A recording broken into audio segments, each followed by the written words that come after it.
Shalom. Damai di hati. Yang pasti kita semua sebagai orang tua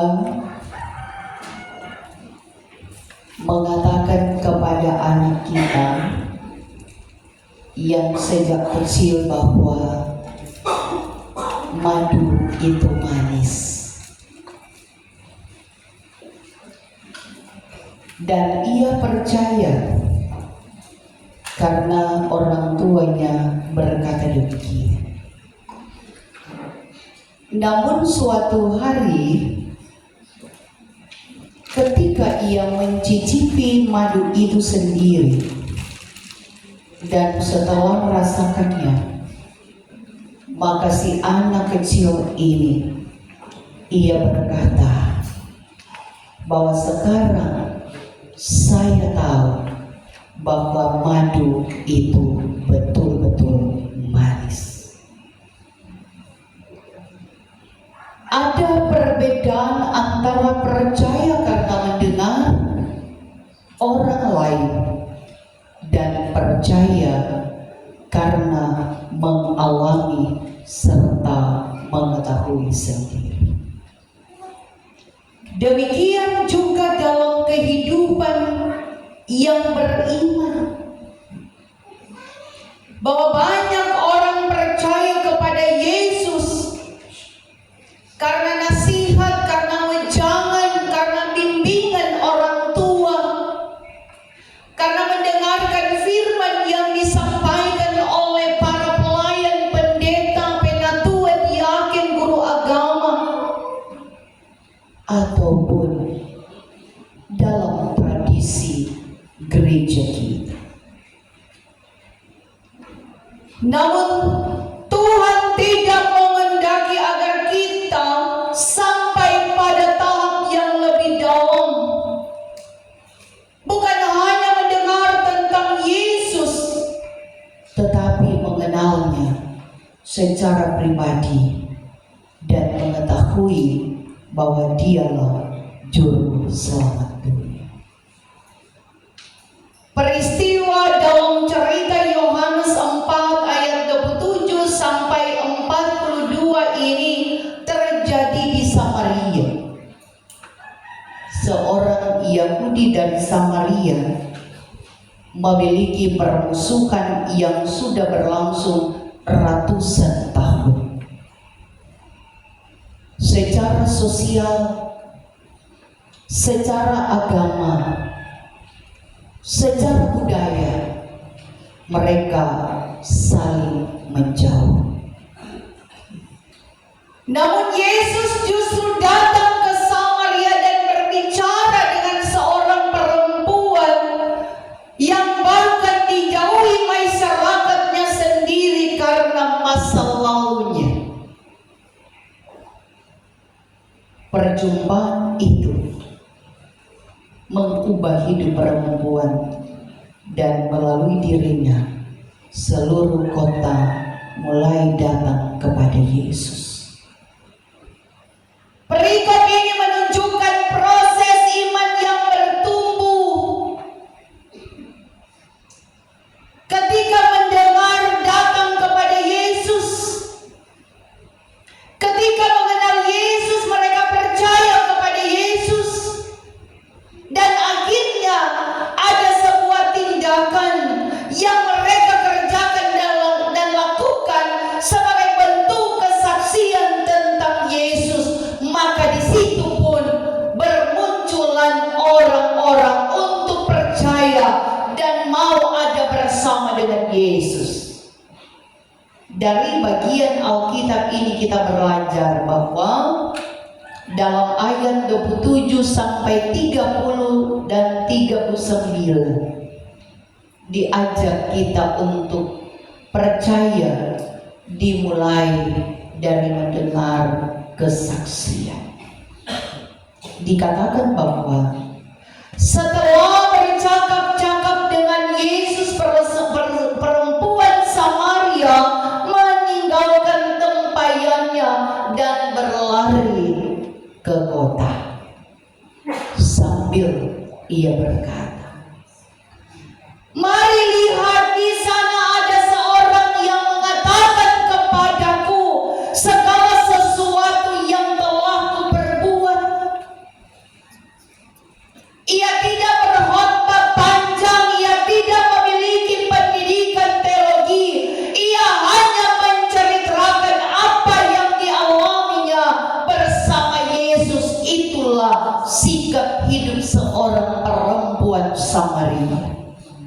menyaksikan dengan apa yang dia dengar lewat Yesus. Dan akhirnya hasilnya sungguh luar biasa. Banyak orang Samaria dari kota itu menjadi percaya kepada Yesus karena perkataan perempuan itu dalam ayat 39 tadi. Ini mengingatkan bahwa ternyata prinsip iman penting. Iman sering dimulai dari mendengar. Seperti dalam Roma 10 ayat 17 berkata, Paulus berkata, iman timbul dari pendengaran. Karena itu banyak dari kita mengenal Kristus pertama kali karena kesaksian orang tua kita. Karena pengajaran guru sekolah minggu, karena khotbah yang disampaikan oleh pendeta, penatua, diaken, guru agama, karena sahabat, bahkan karena anggota jemaat dan anggota keluarga.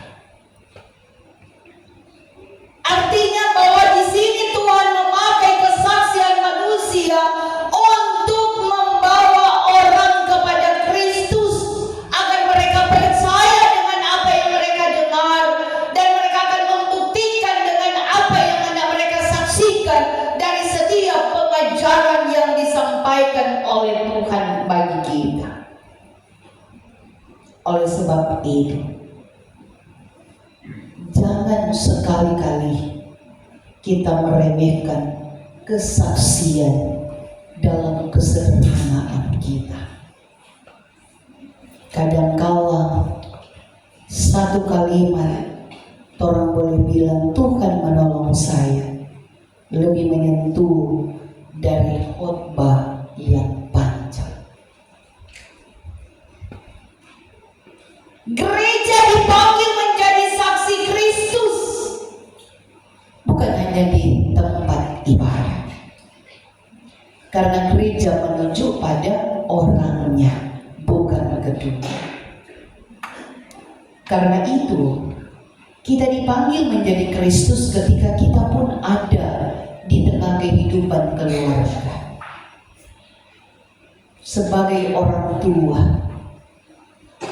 jadilah contoh dalam kehidupan bagi anak cucu kita untuk menyaksikan bagaimana kita yang disebut sebagai imam.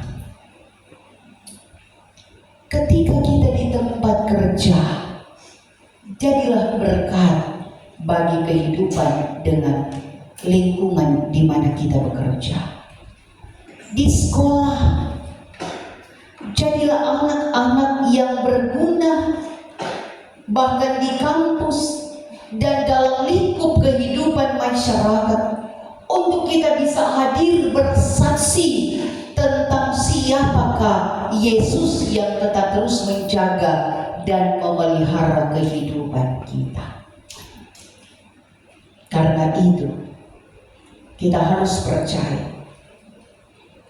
Dan tidak hanya percaya, tetapi harus bertumbuh menjadi pengenalan dalam pribadi kita. Seperti yang disaksikan pada ayat 40 dan 41.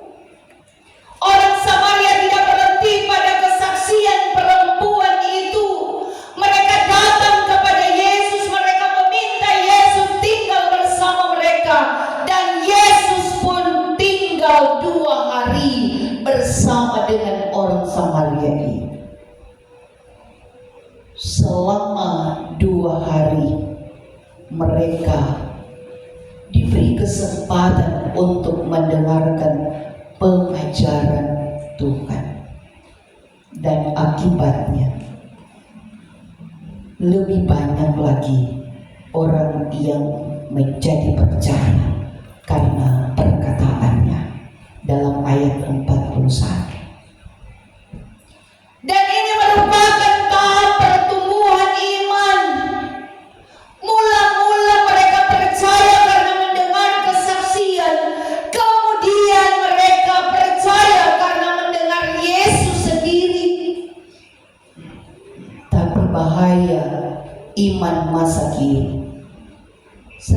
kali kita ditantang dengan persoalan kehidupan kita. Banyak orang hanya mengenal Tuhan dari cerita orang lain. Banyak orang mengenal agama orang tuanya dalam pengalaman-pengalaman yang disaksikan, tetapi belum sungguh-sungguh mengenal Kristus secara pribadi. Iman yang masih ada dalam ketergantungan pada iman orang lain, padahal Tuhan menghendaki kita untuk bisa menjalin hubungan keakraban secara pribadi kita dengan Tuhan dan secara bersama dengan sesama kita. Artinya secara vertikal dan horizontal kita bisa menyatakan itu dalam hubungan yang mengenal pribadi Yesus. Karena itu Karl Barth mengatakan bahwa iman sejati lahir ketika Allah menyatakan diri melalui firman. Artinya bahwa kita tidak cukup hanya mendengar cerita tentang Tuhan. Kita harus mendengar suara Tuhan melalui firman-Nya. Karena itu persoalan bagi kita adalah, sudahkah kita mendengar suara Tuhan atas firman-Nya dengan memperlakukannya di setiap hari, waktu kesempatan Tuhan beri untuk orang buka firman. Saya selalu mengingatkan dan mengajarkan itu. Bangun pagi, orang baca firman, berdoa sambil merenung itu,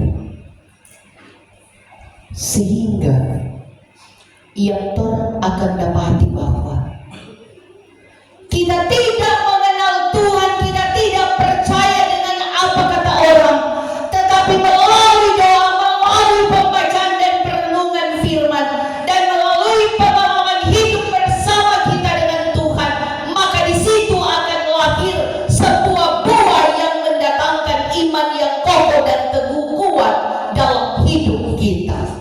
Sehingga tantangan, persoalan yang kita hadapi silih berganti, kita tetap terus punya keyakinan bahwa Allah ada dan berpihak bagi kita.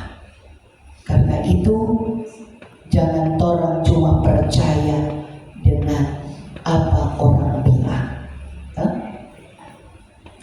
Karena percaya yang benar menghasilkan pengetahuan yang benar tentang Kristus dalam ayat 42. Dan ini merupakan puncak perikop dari bagian perenungan kita, bahwa kami sendiri telah mendengar Dia dan akhirnya kami tahu. Mendengar kemudian percaya lalu tahu adalah bukti sebuah pengetahuan, pemahaman tentang Dia sumber kehidupan dan kekuatan kita. Bukan sekedar pengetahuan intelektual, tetapi ini membawa pada sebuah pengetahuan dalam keyakinan yang lahir dari pengalaman iman. Sehingga mereka bisa berkata, kami tahu bahwa Dialah benar-benar juru selamat dunia. Bicara dalam pengakuan terbesar dalam perikop ini menarik sekali. Mereka pengakuan pertama kali muncul bukan dari orang Yahudi, tetapi dari orang Samaria. Sehingga di Yohanes 3 ayat 16 berkata, karena begitu besar kasih Allah akan dunia ini, sehingga Ia mengaruniakan anaknya yang tunggal bagi kehidupan kita, maka bagi dunia sekarang hendak menghantar kita bahwa dalam situasi kondisi apapun hendaklah kita tetap terus mencari Dia sebagai Tuhan Allah kita, yang tetap terus membentengi kita, yang tetap terus menyertai kita di tengah kehidupan yang semakin menggoncangkan kita. Maknai dengan apa yang kita baca, apa yang kita dengar, dan apa yang kita renungkan, sehingga perempuan Samaria yang mengalami perubahan dari orang yang malu menjadi saksi, tetapi dipakai Tuhan untuk menjadi saksi bagi banyak orang. Kita semua belajar dari iman perempuan Samaria. Hendaklah kita punya komitmen untuk memperkatakan apa yang kita baca, apa yang kita renungkan, apa yang kita pahami dalam bagian bacaan ini, untuk kita syukuri dan lakukan itu dalam kehidupan kita, sehingga di hari-hari kehidupan Injil yang Tuhan hadirkan lewat para pekabar Injil yang ada di tanah Minahasa ini tetap terus menjadi bagian berkat untuk kita saksikan kepada dunia bahwa Tuhan memakai diri kita untuk percaya dan menjadi berkat bagi orang. Teruslah mendengar firman Tuhan, dan teruslah menjadi firman Tuhan adalah sarana bagi Roh Kudus untuk membangun iman. Semakin kita mendengar firman, semakin kita mampu mengenal Kristus dalam hidup, sehingga setiap perkataan kita, setiap tindakan kita, setiap pemikiran kita dikuasai dan dikendalikan oleh Roh Kudus. Jangan menganggap bahwa apa yang kita pikirkan itu adalah benar, yang terbaik, tetapi Allah melihat. Kita melihat rupa, tetapi Allah melihat hati. Karena itu, hati-hati kita gunakan kesempatan hidup yang Tuhan beri, agar kita yang tetap terus percaya mengenal Yesus, dan kita mampu menjadi pengakuan itu untuk menjadi berkat bagi semua orang. Maka Tuhan Yesus memberkati kita di tengah perjalanan kehidupan yang kita jalani dan tapaki ini. Amin.